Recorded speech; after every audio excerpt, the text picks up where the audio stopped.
oras na ito, Mamu, ay makakausap naman natin ang isa sa mga nagsusulong po ng impeachment kay Vice President Sara Duterte. At ito rin ang isa sa mga paksa diyan po sa National Rally for Peace sa Quirino Grandstand kung saan mukhang ang nais po ng INC ay magkasundo na itong gobyerno ni Pangulong Bongbong Marcos at ni VP Sara Duterte.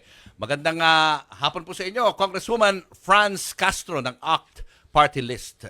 Congresswoman, good afternoon. Magandang hapon, Julius hapon. and Christine at sa inyong mga taga-subaybay. Opo, ano po ang inyong reaksyon dito po sa rally na ito na umabot na raw po as of this time sa 1.5 million na mga miyembro ng INC?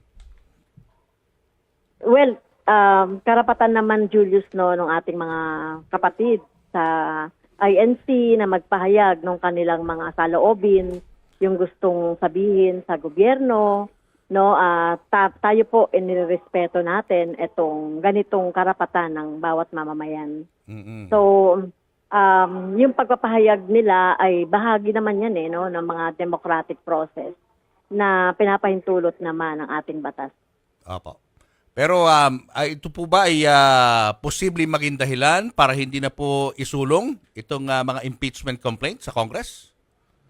Ay, hindi po, no? Hiwalay po yan. I mean, kung yun po yung plano, yun po yung ginagawa nila na panawagan na hindi ituloy ang impeachment complaint, ay nirespeto ko po yung kanilang yung kanilang pananaw at gusto.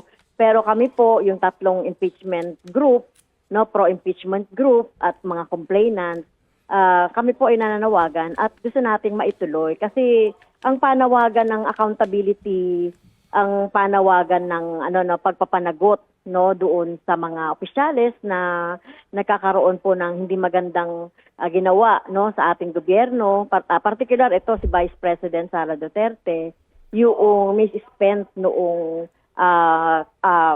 pondo, no, ng confidential fund. So ito ay wala namang usapin na kapag gusto natin ng kapayapaan, dapat meron din tayong paghiling sa hustisya. At bahagi ng hustisya ay yung accountability at pagsingil sa mga taong o sa mga opisyal ng ating gobyerno na na dapat singilin dito sa accountability nila doon sa pondo ng mamamayan. Ano na po ang latest dito sa mga impeachment complaint na final? Kailan po ba magsisimula itong umusad?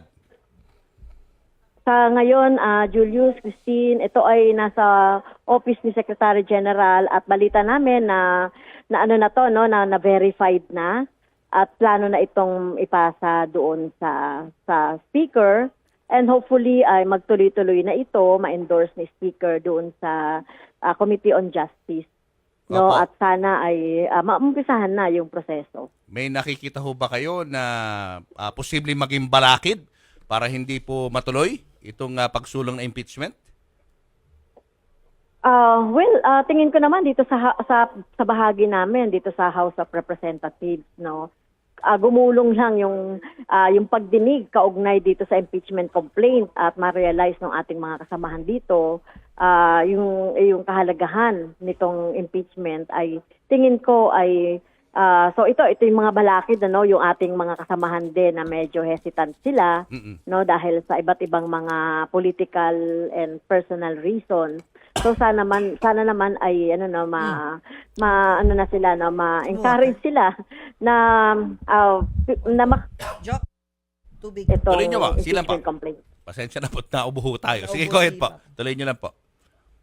So yun po siyempre ang problema lang po namin dito no yung makakuha ng enough number para magtuloy po yung impeachment complaints po.